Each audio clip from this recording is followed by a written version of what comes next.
Good afternoon, everyone. Tractor Man 44 here. I don't know how you guys are, around your home workshops, but personally, I like to get by as frugally or as cheaply as possible. I don't like to spend money unnecessarily, so consequently, I don't really buy a lot of brand new drill bits. What I like to do is go to these old farm auction stuff, of which there's always a plenty of them around in the spring through fall, and occasionally one in the wintertime, but and maybe even an industrial auction or two occasionally. And I buy a lot of drill bits. I buy all sizes drill bits, little bitty ones all the way up to great big ones, simply because I have a tendency to use and abuse them. That's what they're for. A lot of times you want to drill through something if you build stuff out of used material like myself. A lot of times you got weld, stainless steel weld on some pieces of iron. Sometimes you get barnacles of a concrete or whatever like that on them. Just God only knows what you get. On some of that metal, and you clean it off as good as you can. With an angle grinder and things like that. But still, you got some nasty stuff that you want to drill. You don't want to use a brand new drill bit. So that's why I buy so many of these things here. And like I said, it doesn't matter if they're broken. Doesn't matter if they're really really dull. And it's just a bonus whenever they're still pristine, nicely ground, and still sharp. That's definitely a bonus. But again, it does not matter to me if they are or not. Now I'm going to show you a couple of tips what I do. I don't necessarily claim that it's the perfect way to do it by any stretch of the imagination. There are professional people out there that do this for a living that would pick it apart, I'm sure, simply because I really don't know for sure exactly what I'm doing. But it works good enough for myself, my own home shop, and I'm sure it worked adequately for the majority of you guys. But again, don't necessarily do as I say, nor should you do as I do.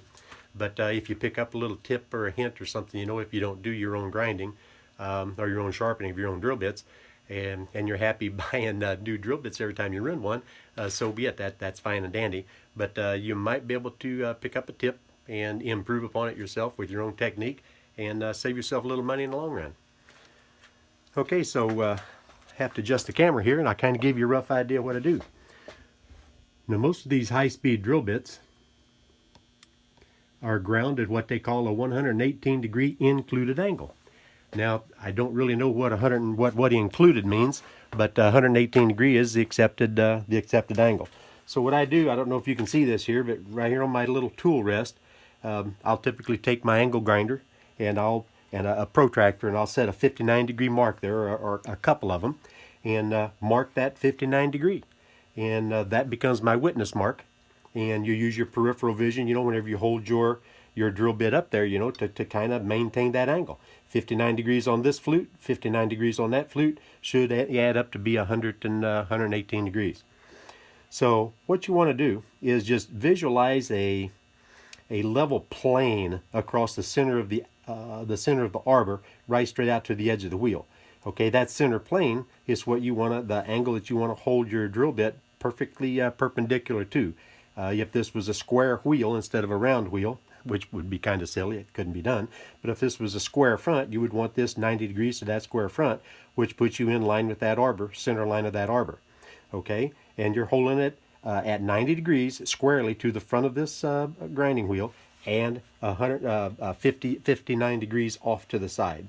So whenever you start your grinding wheel, sit right here, you use your peripheral vision to kind of sight down that mark right there, and you start off, like I said, at that 90 degree level, and lower the drill bit and bring it back up, rotate it to 180 degrees, you get the second flute, again using your peripheral vision to try to maintain that 59 degree mark, and come right back up.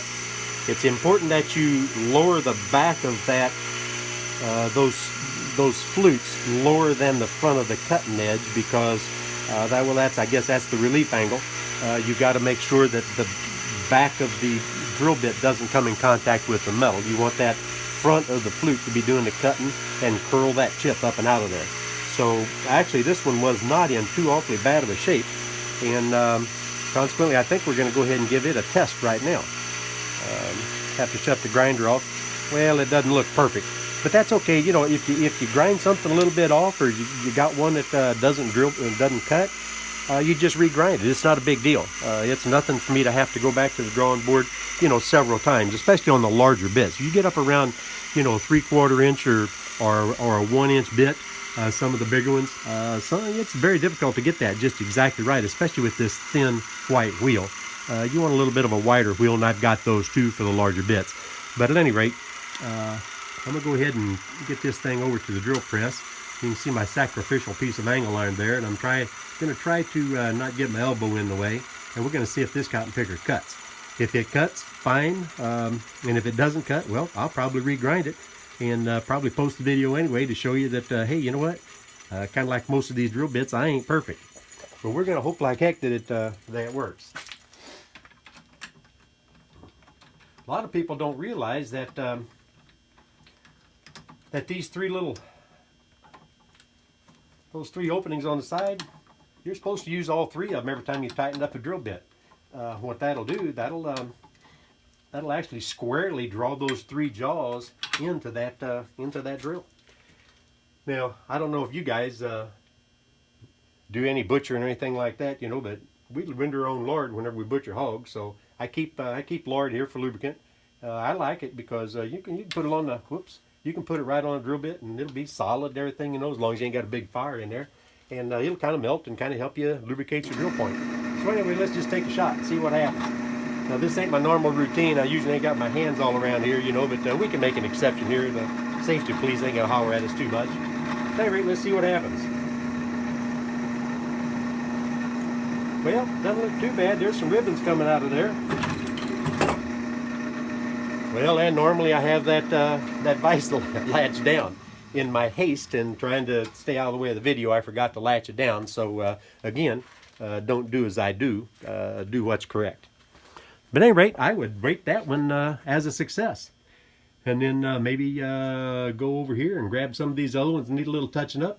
Maybe even this cotton picker down here. Look at that old boy down there. I think that's 1 3/8 inches, I think, if I remember right. And that one goes, I got a number 3 taper, and that goes on my bigger drill press that has a series of the number 2, 3, and 4 taper adapters to go with it. But at any rate, let me adjust this camera back up. Again, let me stress the point that I don't do this for a living. Really ain't very good at it, actually. I guess I got lucky this time. But, well, most of the time it actually turns out pretty good. You'll find out that 118 degrees is included angle, whatever that is the suggested angle. You can be a couple degrees this way or that. Doesn't really matter a whole lot. And there's some wild and crazy ways that you can grind those bits and still make them cut.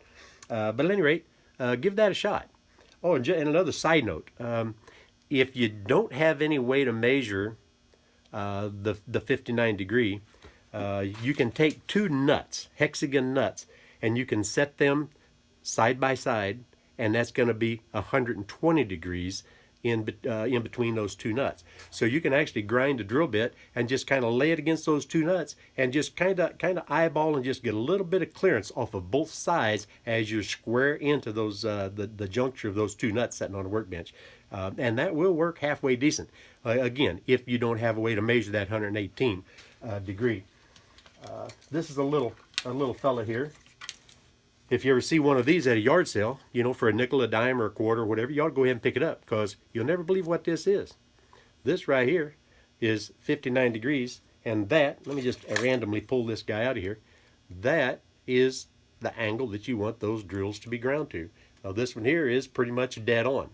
I don't know that I've touched this one up or not, but this comes in really handy because, you know, you can touch it and throw this guy on there, you know, this gauge on there, and you can adjust this way or that way just a little bit off of your mark and get that correct and in there. So at any rate, this is Tractor Man 44, and we are out of here.